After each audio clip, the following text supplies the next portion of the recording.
Aus meiner Sicht müssen wir alle immer ganz ehrlich mit uns sein, ob wir den Konflikt, der in uns ist, weil ein Kurs in Wundern sagt, Konflikt muss dort angesehen werden, wo er ist. Er kann nicht umgangen werden. Ob wir ihn wirklich ansehen oder mit dem Kurs doch nur wieder irgendeine Möglichkeit für uns gefunden haben, diesen einfach zu übersehen. Hi, ich bin Peri Soilu und du bist hier mal wieder beim Happy Cool Love Podcast, dein Podcast für mehr Lebenssinn, Bewusstsein und Klarheit. Ich freue mich wie immer riesig, dass du hier Zeit für mich machst, damit wir gemeinsam mit unserem guten Freund Ein Kurs in Wundern in die Tiefe gehen, um das, was wir Leben nennen, besser und klarer zu sehen. Ein Kurs in Wundern trainiert nämlich unseren Geist, um das derzeit dominante Denksystem, welches auf Angst, Mangel, Schrecken und dem Ego beruht, das uns davon überzeugt, dass wir nur ein Körper sind, das abzulegen und es mit einem liebevollen Denksystem zu ersetzen. Dieses liebevolle Denksystem, das entspricht unserer wahren Natur. Wir sind in Wahrheit nicht ein Körper, der diese menschliche Erfahrung macht, sondern ein unendliches Bewusstsein, das unsterblich ist, das sich dazu entschlossen hat, ganz aktiv diese menschliche Erfahrung zu machen, um die Liebe, die wir wahrlich sind, auch hier zum Ausdruck zu bringen. Wir vergessen das zuerst, wenn wir hierher kommen und dann irgendwann mit all den Dingen, die das Leben uns gibt, meistens sind es Herausforderungen, setzen wir uns auf einmal wieder hin und sagen, hey, vielleicht gibt es einen anderen Weg, durch dieses Leben zu gehen, außer nur dem Ego zu vertrauen, weil das habe ich die gesamte Zeit getan bis dato und das hat mir nicht so gut getan. Und sobald wir sagen, vielleicht gibt es einen anderen Weg, ich bin offen, hier bin ich Gott, zeig mir irgendetwas, weil das hier funktioniert für mich nicht mehr, öffnen wir uns einer alternativen Weise, dieses Leben zu betrachten, einer höheren, einer der Liebe entsprechenden Art und Weise. Das ist meistens für uns ein Prozess, das passiert nicht von heute auf morgen, dass wir das angstbesetzte Ego-Denksystem einfach so ablegen und dann sofort in der Liebe sind. Und um diesen Prozess zu erleichtern, haben wir Werke wie Ein Kurs in Wundern, vor allem das Übungsbuch mit den 365 Lektionen, für jeden Tag des Jahres eine, können wir unseren Geist trainieren, immer wieder gen Liebe ausgerichtet zu sein. Und ich glaube, wir haben auch wirklich es gerade sehr, sehr akut, will ich jetzt mal sagen, dass wir uns immer wieder an die Liebe erinnern, dass wir wirklich voll und ganz in dieser menschlichen Erfahrung sagen, ich weiß doch, dass der Kurs mich lehrt, dass ich mehr bin als dieser Körper. Also bringe ich den Frieden, die Liebe, die Güte, das Verständnis, was in jeder Situation, die sich mir heute zeigt, vielleicht fehlen könnte, mit. Weil es ist so einfach für uns, diese ganzen Prinzipien, die auf Liebe basieren, die uns der Kurs näher bringt, auf unserem Meditationskissen ganz akkurat abrufen zu können. Aber die Kunst ist es, und so sagt es ja auch der Kurs, dass wir die Qualitäten, die die Liebe ausmacht hier auf menschlicher Ebene, so wie die Vergebung und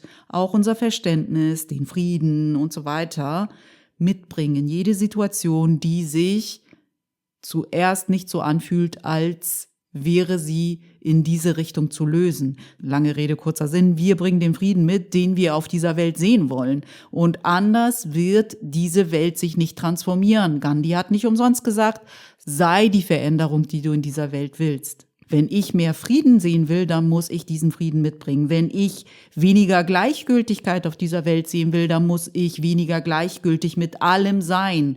Auch mit mir selbst und mit dem, was die Gesellschaft mir gibt, kann ich Gleichgültigkeit bei mir zuerst lösen.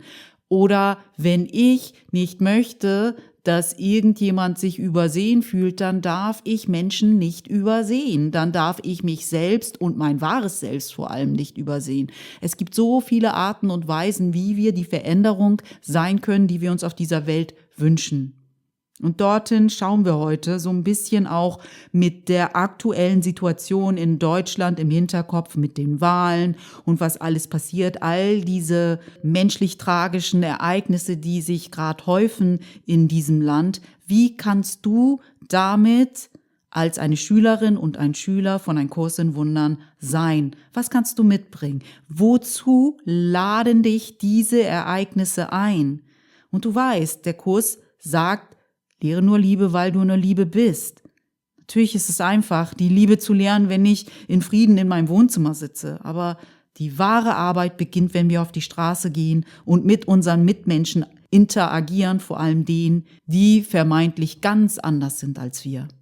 Ich habe es bis dato noch nicht geschafft, den Kurs so zu benutzen, dass ich die Ereignisse, die sich gerade in der Welt ausspielen, mit dem Kurs einfach übersehe, weil ich einfach nicht das Gefühl habe, dass das ist, wie ich den Kurs verstehe. Ich kann es nicht. Ich weiß nicht, ob es für jemand anderen möglich ist zu sagen, okay, es gibt Leid auf dieser Welt, aber der Kurs lehrt mich ja jenseits von dem Leid zu gucken, also tue ich so, als wenn es das Leid nicht gibt. Wenn ich es wahrnehme, hat für mich aus meinem Bewusstsein dieses Leid auch was mit mir zu tun, weil ich sehe es doch. Und ich kann jetzt nicht so tun, als wenn es nicht da ist, weil ich Angst habe, die Illusion damit zu bestätigen. Ich glaube, dorthin gehen wir oft, dass wir sagen, ja, aber ich möchte das Leid ja gar nicht wahrnehmen, weil wenn ich es wahrnehme, dann bestätige ich ja, dass es diese Illusion auch gibt, dann verstärke ich sie. Ich weiß nicht, ob dem so ist. Also, ich kann es nicht. Ich habe den Kurs noch nie so nutzen können, dass ich ignoriere, welches Leid auf dieser Welt ist, sondern ich nutze ihn, um es mir anders anzusehen, als ich es mit dem Ego tue. Und dadurch transformiert sich etwas. Aus meiner Sicht und in meinem Verständnis müssen wir alle immer ganz ehrlich mit uns sein, ob wir den Konflikt, der in uns ist, weil ein Kurs in Wundern sagt, Konflikt muss dort angesehen werden, wo er ist. Er kann nicht umgangen werden. Und der Konflikt, der in uns ist oder auch in der Welt, weil das ist ein und dieselbe Sache, ob wir ihn wirklich ansehen oder mit dem Kurs doch nur wieder irgendeine Möglichkeit für uns gefunden haben, diesen einfach zu übersehen. Ja, natürlich sagt der Kurs auch, wir dürfen jenseits von der Illusion blicken. Aber ich glaube nicht, dass wir die Illusion per se übersehen sollen. Wir sollen uns auch nicht in die Illusion hineinsteigern und sie damit verstärken, sondern wir sollen eine neue Art und Weise finden, wie wir mit dieser Illusion umgehen, wie wir sie transformieren. Und ich habe nicht das Gefühl, dass sie transformiert ist, indem ich sofort dorthin gehe und sage, ja, okay, ich brauche sie ja nicht angucken, weil sie ist ja nur Illusion. Und so geht's mir auch mit den aktuellen Ereignissen in Deutschland, mit den Dingen, die in München und auch in Aschaffenburg passiert sind. Wie gehen wir damit um als Schülerinnen und Schüler von Ein Kurs in Wundern? Was macht das mit uns? Für mich gilt Folgendes: Zu sehr im Verstand sein oder zu vergeistigt sein mit dem Kurs lässt uns den Kurs vielleicht dafür nutzen, dass wir weiterhin nicht wirklich hinsehen, was uns Angst macht. Solche Sachen sind vor allem tragisch für die Menschen, denen das unmittelbar passiert oder die unmittelbar davon betroffen sind. Aber wir können ja nicht ignorieren, dass sie auch etwas mit uns machen. Sie lösen ja was in uns aus. Außer du bist ein erleuchteter Meister. Und ich glaube, manchmal sind wir sehr verkopft mit den Dingen, die der Kurs uns näher bringt, oder so vergeistigt, dass wir überhaupt keine Bodenhaftung mehr haben. Wir trauen uns eigentlich gar nicht mit den Prinzipien, die uns der Kurs lehrt, ganz in dem Körper anzukommen. Weil der Körper ist unser Lerninstrument. Wir dürfen ihn ganz nutzen. Traust du dich wirklich in diesem Körper zu sein mit dem, was der Kurs dich lehrt? Oder bleibst du im Kopf hängen oder bleibst du zu sehr in dieser geistigen Welt hängen? Das sind so die zwei Extreme, die mir einfallen und die ich manchmal beobachte, die auch auftreten können, wenn wir mit dem Kurs gehen. Ich sage nicht, dass daran was falsch ist. Ich weiß bloß nicht, ob es die effizienteste Version ist, den Kurs für sich arbeiten zu lassen. Aber da muss ja jeder für sich entscheiden, ne? Also ich kann ja nur sagen, was ich wahrnehme und wie es mir damit geht, in der Hoffnung, dass es jemandem hilft, vielleicht bei sich irgendetwas aufzudecken, was ihm hilft, noch tiefer mit dem Kurs einzusteigen oder sich zu trauen, wirklich ganz in dieser menschlichen Erfahrung anzukommen und nicht im Kopf hängen zu bleiben oder völlig irgendwie in einer anderen Sphäre. Ich glaube nämlich, dass wenn wir zu verkopft sind oder zu vergeistigt, dass wir eigentlich vor irgendetwas Angst haben. Wir haben Angst, etwas anzugucken und deswegen ist es gemütlicher für uns, doch irgendwie nur im Kopf hängen zu bleiben. Weil dann müssen wir, was auch immer wir auf menschlicher Ebene als vielleicht nicht so wünschenswert empfinden, nicht ganz zulassen, nicht voll und ganz mit einem offenen Herzen spüren.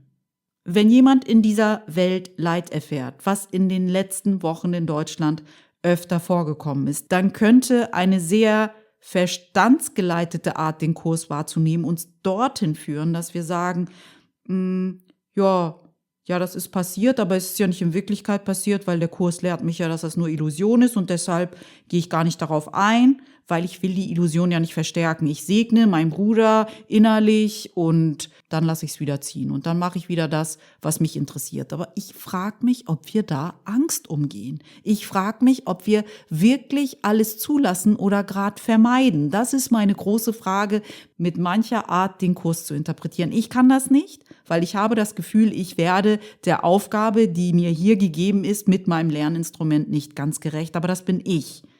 Der Kurs lehrt uns ja, dass wir durch die Angst zurück zur Liebe kehren. Durch die Angst. Nicht um die Angst herum. Ich glaube, das habe ich hier schon einige Mal im Podcast gesagt. Und mir ist es tatsächlich sehr wichtig, dass wir das nicht vergessen. Eine Sache, die ich mich immer wieder fragen muss, ist dein Herz offen? Ist dein Herz wirklich offen, um all das, was hier passiert, anzunehmen, damit zu sein, es zu fühlen, damit es transformiert werden kannst? Oder machst du doch irgendwie leicht dicht und redest es dir schön mit dem Kurs? Ja, es ist ja nur Illusion, ich muss das ja gar nicht wirklich ansehen, weil wenn ich das ansehe, dann verstärke ich die Illusion.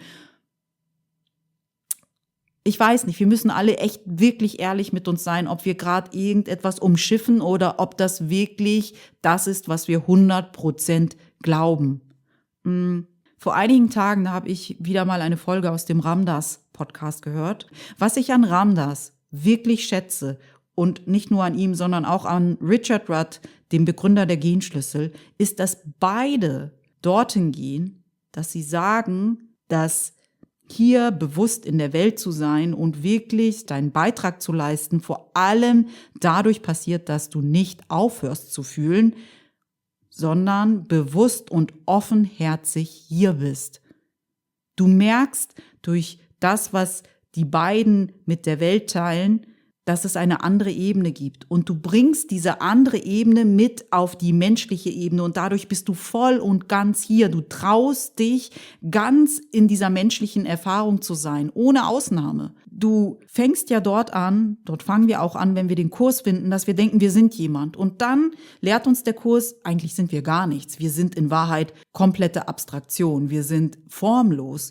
Und dadurch, dass wir merken, oh, es gibt eine geistige Wahrheit, das ist, was ich wirklich bin, aber ich darf nicht in dieser geistigen Welt hängen bleiben, sondern ich darf diese geistige Welt, dieses Geistige, was mich wirklich ausmacht, hier in diese menschliche Erfahrung bringen. Also ich fange an, damit zu denken mit meinem Ego, dass ich jemand bin. Dann merke ich, dass ich niemand bin, was alles ist, und ich bringe dieses alles wieder in diese menschliche Form, ohne an irgendetwas zu hängen. Und ich kann voll und ganz Mensch sein. Ich kann voll und ganz mein Herz offen halten und alles, was sich mir zeigt, fühlen, mitfühlend sein, ohne zu sehr an etwas zu hängen. Einfach so voll und ganz hier. Und das ist, was beide propagieren, und das ist, was ich so sehr an ihnen schätze. Der Kurs sagt ja, dass diese menschliche Erfahrung mit dem Ego eine Hölle ist. Das wissen wir. Wenn wir mit dem Ego durch diese menschliche Erfahrung gehen, dann brauchen wir gar keine Hölle nach dem Tod, weil Hölle ist es, dem Ego zuzuhören. Wir werden aber aus dieser Hölle nicht erlöst, indem wir den Kurs mit dem Kopf erfassen und ihn dann präzise anwenden, nur um jedes Gefühl zu umschiffen. Und uns dann zu sagen, ja, aber so muss ich das ja machen, weil ich will ja die Illusion nicht verstärken. Das ist immer so ein Totschlagargument. Ja, aber ich kann ja nicht dorthin gucken, wenn jemand leidet, weil ich will ja die Illusion nicht verstärken. Ich will nicht sagen, du Armer, weil ich will die Illusion nicht verstärken. Aber du kannst mitfühlend mit jemand sein, während du weißt, dass das nicht die absolute Wahrheit ist. Wenn jemand weint, wenn jemand leidet, wenn jemand gerade Trauer verspürt, kann ich mir nicht vorstellen, dass es hilfreich ist, dorthin zu gehen und zu sagen, weißt du, ein Kurs im Wundern sagt, dass das alles nur Illusion ist. Also vielleicht solltest du nicht mehr weinen und wir sollten nicht die Illusion verstärken. Wie wäre es, wenn wir jetzt einen Kaffee trinken gehen?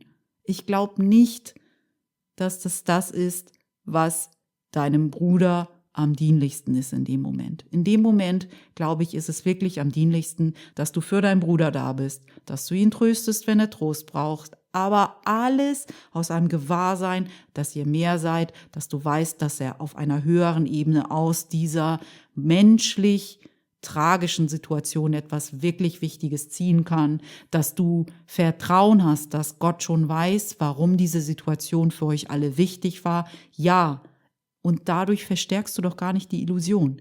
Wenn du für deinen Bruder da bist in Liebe als ein Mitmensch, der ihn sieht, der ihn hört, der ihn trösten kann, mit dem Gewahrsein, dass du ein unbedingtes Vertrauen in Gott hast, dass du ein unbedingtes Vertrauen hast darin, dass alles irgendwie doch gut ist, dass alles seinen Sinn und Zweck hat und dass das für euch alle passiert, um das Gesamtbewusstsein weiterhin gen Gott zu bringen. Ich verstehe nicht, wie man da die Illusion verstärkt. Für mich führt der Weg zurück nach Hause durch die Angst, durch das Hinsehen und das Hinfühlen, aber ein bewusstes, ein anderes, ein höheres. Wir schauen auf die Kreuzigung, wir sind aber nicht beeindruckt von der Kreuzigung. Wir suhlen uns nicht im Schmerz. Wir sehen den Schmerz, wir suhlen uns nicht im Schmerz. Wir lernen dadurch, wenn wir wirklich so auf Situationen blicken, die menschlich irgendwie doch traurig und tragisch sind, nicht überfordert damit zu sein. Weil ich glaube, wenn wir ganz schnell davor weglaufen mit der Begründung, ich will die Illusion nicht verstärken, da schwingt Angst für mich mit. Und hier lernen wir angstfrei auf diese Situation zu schauen, während wir aber doch noch 100% da sind. In diesem Körper. Wir fliehen nicht aus diesem Körper wieder in den Kopf, nur damit wir dann wieder sicher sind. Richard Rudd, der Begründer der Genschlüssel, sagt es so wunderschön, wenn er sagt, ein offenes Herz, ein mitfühlendes offenes Herz kann nicht überfordert sein. Das ist unmöglich. Nur eine Überidentifikation mit dem Ego kann überfordernd sein, mit dieser menschlichen Ebene des Lebens. Das ist überfordernd, weil die menschliche Ebene mit dem Ego ist super komplex. Aber ein offenes Herz, da gibt's keine Überforderung. Das Schöne an einem offenen Herzen ist, dass du weiterhin in der Verbindung bist, egal was du siehst. Ob es jetzt Ereignisse sind wie die in Aschaffenburg und in München, wo sehr viele Menschen sehr viel Leid erfahren haben. Wenn du dort weiterhin mit einem offenen Herzen raufblicken kannst, dann bleibst du in der Verbindung, dann weißt du, was diese Situation von dir erfordert, was du durchfühlen kannst, wo du aufhörst, in eine Gleichgültigkeit zu gehen, weil du denkst, ach so, ja, ich muss da ja gar nicht hingucken, weil wenn ich hingucke, dann verstärke ich wieder die Illusion. Und somit bleiben wir in einer gefühlten menschlichen Hölle in der Verbindung, weil die menschliche Ebene wirkt einfach sehr wirr, manchmal chaotisch, manchmal ganz schön aggressiv und wir dürfen in dieser vermeintlichen Hölle weiterhin unser Herz offen halten und schauen, was sich uns zeigt und es fühlen. Das Ego ist einfach ziemlich schlau, uns unsere Angst vor dem Hinsehen als ein höheres Bewusstsein zu verkaufen oder als ein Übersehen von Illusionen. Aktuell sehen wir, glaube ich, verschiedene Arten und Weisen, wie sich die Verwirrung des Ego hier oder auch in den USA oder weltweit ausspielt. Das Ego hat uns verwirrt und wir sehen immer wieder Symptome des verwirrten Ego-Denkens in dieser Welt. Und wenn sie dann vor unserer Haustür stattfinden, dann sind wir komplett empört. Wie kann das passieren? Und eigentlich kennst du die Antwort. Der Grund dafür, warum wir Verwirrung und Gewalt und Gleichgültigkeit und Gier und sonstige Dinge in unserer Umwelt sehen, ist zurückzuführen auf das wir vom Ego gelernt haben, dass wir getrennt voneinander sind. Und dieses Gefühl von Trennung macht uns allen Angst. Und aus dieser Angst heraus versuchen wir das meiste für uns, entweder für uns als Individuum oder für uns und die Gesellschaft, mit der wir uns identifizieren, herauszuholen. Wir spielen dieses Spiel wir gegen die anderen, so ein bisschen wie das Trump gerade für die USA macht. America first, alle anderen sind uns egal. Das ist das Spiel vom Ego, das Angst hat, nicht genug zu haben, im Mangel lebt, seine Macht ausspielen will, noch mehr Geld braucht und die Gier nie zu sättigen ist. Also sind wir am wichtigsten, wir gegen den Rest. Das ist, was das Ego mit uns spielt. Durch die Trennung haben wir Angst und wir versuchen, das Beste für uns und für all die, mit denen wir uns identifizieren, die zu uns gehören, herauszuholen.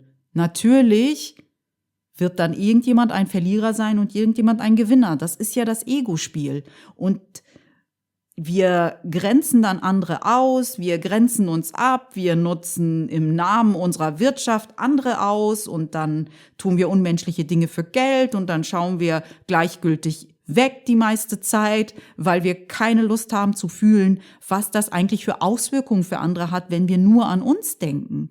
Oft genug sind wir ja auch gleichgültig, zumindest ist das meine Überzeugung, weil wir nicht fühlen wollen, wie hilflos und ohnmächtig wir oft genug sind, wenn wir die Welt anschauen, die Komplexität. Wir sehen, dass Menschen verhungern, obwohl es genug zu essen gibt. Unschuldige Kinder und Erwachsene finden den Tod durch Waffen, die unsere Regierung in einer Gleichgültigkeit und Gier verkauft haben. Und dann gucken wir lieber weg, weil wie sollen wir denn verhindern, dass die Regierung jetzt irgendwie Waffen an irgendwohin verkauft, wo Menschen dann unschuldigerweise sterben?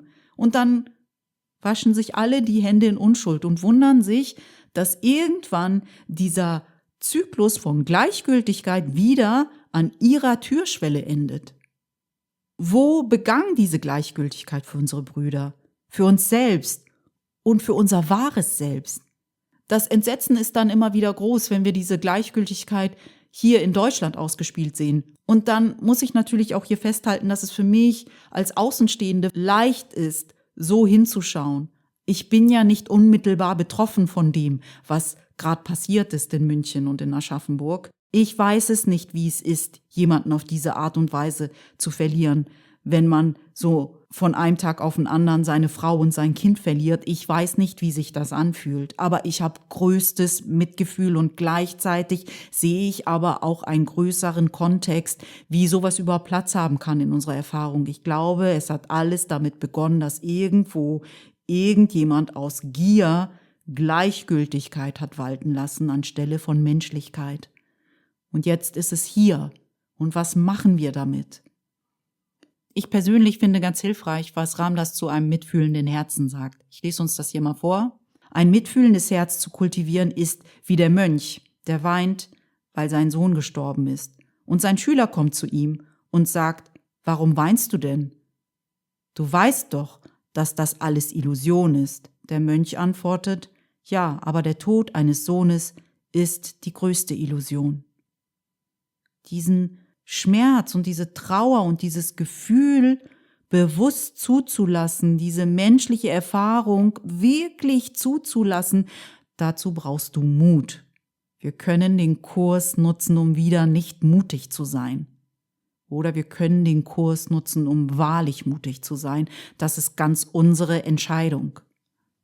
Eine Sache ist mir klar, wenn etwas passiert, was von menschlicher Gleichgültigkeit spricht, vor unserer eigenen Haustür, also so nah an uns dran, dann sind wir leicht versucht, wieder unser Herz zu verschließen und irgendwie zu sagen, wir müssen bestimmte Menschen ausgrenzen oder die Verantwortung für solch eine Situation an eine Person abgeben. Wir sind empört und manche in unserem Land denken sogar, dass die Antwort in Remigration liegt und unsere Grenzen noch höher ziehen und noch sicherer gestalten, damit diese Gleichgültigkeit von uns wegbleibt.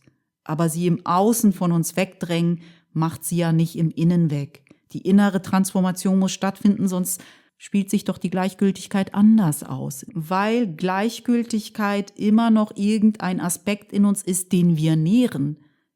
Unsere Aufgabe ist, diese Gleichgültigkeit in uns anzusehen und sie zu transformieren.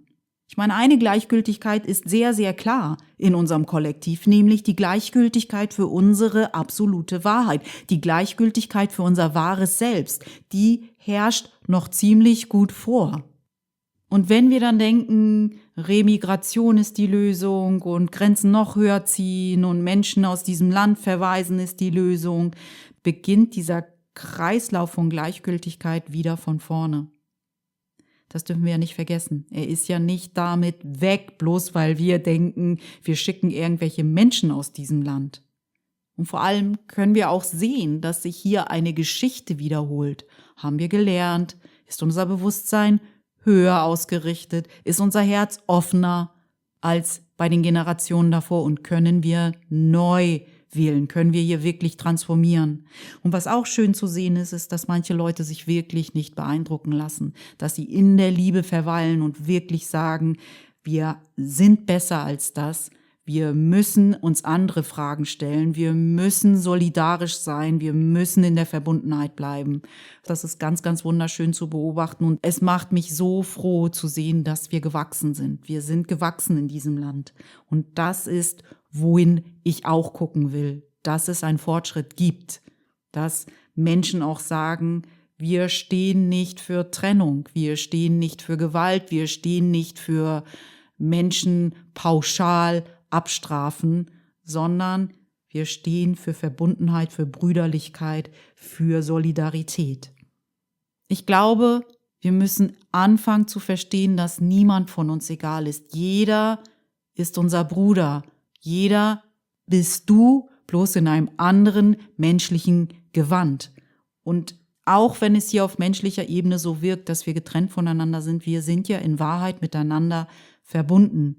Was das für dich in jedem Augenblick heißt, das darfst du mit deiner inneren Stimme klären. Das heißt zum Beispiel nicht, dass du jetzt mit jedem befreundet sein musst, aber du musst verstehen, dass jeder, der dir gegenübersteht, egal wer es ist, immer dein Bruder ist. Du bist mit ihm verbunden. Er ist du in einer anderen menschlichen Hülle. Wir sind ein Bewusstsein. Es geht uns alle auch etwas an, was in dieser Welt an anderen Orten mit unseren Brüdern passiert. Es geht uns alle was an. Denn wenn es noch Leid gibt, spricht dieses Leid davon, dass wir im Kollektiv immer noch nicht verstanden haben, dass wir ein Organismus sind. Die Menschheit ist ein Gesamtkörper. Und wenn wir die Menschheit als Gesamtorganismus verstehen, dann macht es doch nur Sinn zu verstehen, dass wenn Industrieländer zu gierig sind und Menschen und Regionen ausnutzen, dass es irgendwo auf dieser Welt dafür, dass hier zu viel ist, es irgendwo zu wenig geben wird und Menschen hungern werden. Alles hat seine Konsequenz. Das ist keine Strafe, sondern es ist eine logische Folge unseres Fehldenkens, dass es nicht genug gibt und wir noch mehr klammern müssen.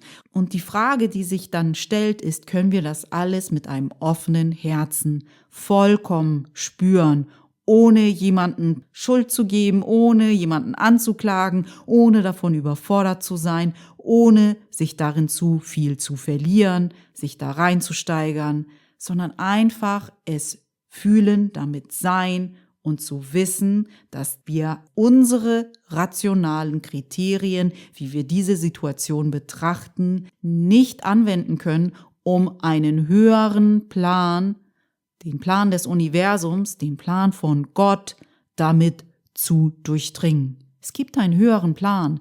Darauf darfst du immer vertrauen, egal was du ansiehst. Egal, ob es das größte Leid hier ist oder die größte Freude, es gibt einen höheren Plan und wir können nicht wissen, wozu sich alles ausspielt. Das Einzige, was wir wissen, ist, dass alles sich zu unserem Besten ausspielt. Es ist in solchen tragischen Momenten auch etwas Größeres am Werk. Das dürfen wir nie vergessen und ich weiß, dass es für uns einfach ist, weil wir nicht unmittelbar beteiligt sind. Jedoch glaube ich, dass in jeder Tragödie immer auch ein Segen steckt, zu etwas Größerem zu erwachen. So wie Eckhart Tolle, der gesagt hat, als bei ihm Krebs entdeckt wurde, dass es ihm dazu verholfen hat, noch präsenter zu sein, noch mehr im Hier und Jetzt zu sein. Und er hat gemerkt, wie heilsam das ist. Und das ist, was ich oft glaube. Wir können aus solchen menschlichen Tragödien auch sehr viel zu unserer wahren Natur erwachen, wenn es uns so vergönnt ist. Weil es gibt natürlich auch die Möglichkeit, es zu nutzen, um sein Herz zu verschließen und in einen Hass abzutauchen, natürlich. Aber ich habe die Hoffnung, dass wir dadurch schaffen, mehr zurück zur Liebe zu kehren, als in die Angst. Auch wenn manche Akteure, die sich jetzt zu Wort melden, vielleicht unsere Knöpfe drücken, ne? Ich glaube, vielleicht sind solche Situationen auch dafür da, damit wir endlich aufhören, diese Gleichgültigkeit in dieser Welt walten zu lassen. Gleichgültigkeit sagt mir ja auch, ich glaube, dass ich nichts bewirken kann. Also stecke ich lieber meinen Kopf in den Sand, guck lieber weg und mach das, was alle machen, weil was kann ich als Einzelmensch schon bewirken? Weißt du nicht, wie der Kurs sagt, wie mächtig und heilig wir sind? Du kannst so viel bewirken und du bewirkst am meisten, wenn du bei dir anfängst, diese Gleichgültigkeit immer wieder aufzudecken und wieder zurückzukehren zu deiner wahren Natur. Sei deiner wahren Natur gegenüber nicht gleichgültig, in jedem Moment, und damit tust du schon sehr viel. Und stell dir vor, wir tun das alle immer wieder gemeinsam. Das macht energetisch wirklich einen Unterschied. Wenn wir in der Verbundenheit bleiben, vor allem in solchen Momenten, wo wir merken, dass in diesem Land auch Angst vorherrscht, wenn wir für den Kurs stehen, und ich meine nicht irgendwie abgehoben oder zu vergeistigt oder zu verkopft, sondern wirklich liebevoll, authentisch, bodenständig mit dem Kurs sind, ob es wirklich die kleinsten Gesten sind, dass du in der Verbundenheit bleibst, dass du weißt, dass egal was passiert, es immer einen höheren Zweck gibt, wenn du schon so in eine Situation gehst, dass du immer an diesem Bewusstsein bist, ich habe eine Gewissheit jenseits jeder Logik, dass Gott schon weiß, wozu das hier nötig war. Ich lasse jedes Urteil los, dass ich denke, jemand ist schlecht, jemand ist gut. Ich weiß nicht, wie diese Seelen verabredet waren. Und ich hoffe, dass jeder diesen Moment nutzen kann, noch mehr zu seiner wahren Natur zu erwachen. Und ich möchte helfen, indem ich jedes Urteil zurückhalte und an mir arbeite, wenn ich merke, da ist Groll, da ist irgendein Gefühl von Unruhe in mir, weil das habe ich zu verantworten. Das war da. Es ist vielleicht wieder angetriggert, durch was auch immer ich im Außen sehe, aber niemand kann was für meine innere Unruhe. Nur ich kann was dafür. Und so bleiben wir in der Verbindung, und Verbindung heilt. Für mich bedeutet Liebe auch, dass wir mit einem offenen und mitfühlenden Herzen das Leid dieser Welt transformieren, so gut wir können. Und manchmal heißt es auch einfach, da zu sein und anzuerkennen, dass du jemand anderen mit seinem Leid nicht aushelfen kannst. Manchmal ist auch das Beste, was wir für andere tun können, ihnen zu vertrauen, dass sie ihr Leid schon alleine tragen können und dadurch eine Transformation erfahren werden, die sie sonst nicht erfahren hätten. Weil manchmal, glaube ich, will unser mitfühlendes Herz auch das Leid von anderen Leuten nehmen. Falls du eher dorthin tendierst, vielleicht ist das Schönste, was du für jemanden tun kannst, zu vertrauen, dass Gott ihn schon führen wird und dass Gott ihm die Stärke gibt, dass er sein Leid für seine Transformation nutzen kann. Auch das heißt, in der Verbindung zu bleiben, mit jemandem zu sitzen, obwohl wir wissen, wir haben keinen Zauberstab, mit dem wir ihm dieses Leid nehmen können, was er gerade erfährt. Aber wir können mit ihm sein, in dem Wissen, dass Gott gerade auch mit uns ist, und wir können in der Verbindung bleiben und wir können unser Herz in jeder Situation offen lassen. Ich glaube, das ist die große Aufgabe. Zu überprüfen, ist mein Herz offen, bin ich voll und ganz hier oder lande ich schon wieder in meinem Kopf und verurteile die Welt, verurteile manche Menschen. Damit ist niemandem geholfen. Vergiss nicht, dass nicht die andere Person, egal was sie tut, für dein Urteil zuständig ist, sondern du bist für dein Urteil zuständig. Ich habe jetzt noch was ganz Wunderschönes im Kurs als Abschluss für diese heutige Folge. Das möchte ich uns gern vorlesen, bevor ich mich dann von dir verabschiede. Wir sind in Kapitel 5, Heilung und Ganzheit, in Abschnitt 5. Und dort lesen wir in Absatz 8. Wie kannst du, der du so heilig bist, leiden? Deine ganze Vergangenheit außer ihrer Schönheit ist vorbei und nichts bleibt übrig außer einem Segen. Ich habe alle deine Freundlichkeiten und jeden liebevollen Gedanken, den du jemals dachtest, aufbewahrt. Ich habe sie geläutert von den Irrtümern, die ihr Licht verbargen, und sie für dich in ihrem eigenen vollkommenen Strahlen bewahrt. Sie sind über Zerstörung und Schuld erhaben. Sie kamen aus dem Heiligen Geist in dir, und wir wissen, dass das, was Gott erschafft, ewig ist. Du kannst für wahren Frieden scheiden, weil ich dich liebe, wie ich mich selber liebte. Du gehst mit meinem Segen und um meines Segens willen. Halte ihn und teile ihn mit anderen, damit er immer unser sei. Ich lege den Frieden Gottes in dein Herz und in deine Hände, damit du ihn hältst und mit anderen teilst. Das Herz ist rein, um ihn zu halten, und die Hände sind stark, um ihn zu geben. Wir können nicht verlieren. Mein Urteil ist so mächtig wie Gottes Weisheit, in dessen Herz und Händen wir unser Sein haben. Seine stillen Kinder sind seine gesegneten Söhne. Gottes Gedanken sind mit dir. So spricht Jesus zu uns in Kapitel 5. Und ich hoffe, dass wir nicht vergessen, wie gesegnet wir sind und dass wir nichts riskieren, wenn wir mit einem offenen Herzen voll und ganz diese menschliche Erfahrung annehmen, damit wir das Leid, was wir in dieser Welt sehen, transformieren, nicht davor flüchten. Dadurch wird nichts transformiert. Ich danke dir sehr, dass wir heute wieder gemeinsam mit Ein Kurs in Wundern uns das Leben anschauen konnten. Und ich hoffe wirklich, dass ich dich dazu motiviert habe, noch mehr hinzuschauen, ob du voll und ganz hier bist oder vielleicht auch in deinen Kopf verschwindest, sobald es vermeintlich gefährlich für uns wird im Außen. Wie war es mit der Lektion gestern? Wir müssen nichts fürchten, weil wir wissen, dass wir ewiges Leben sind. Und ewiges Leben kann nicht angegriffen werden. In diesem Sinne, sei gut zu dir, pass gut auf dich auf und nimm den Frieden mit, wohin du auch immer diese Woche noch gehst. Deine Peri.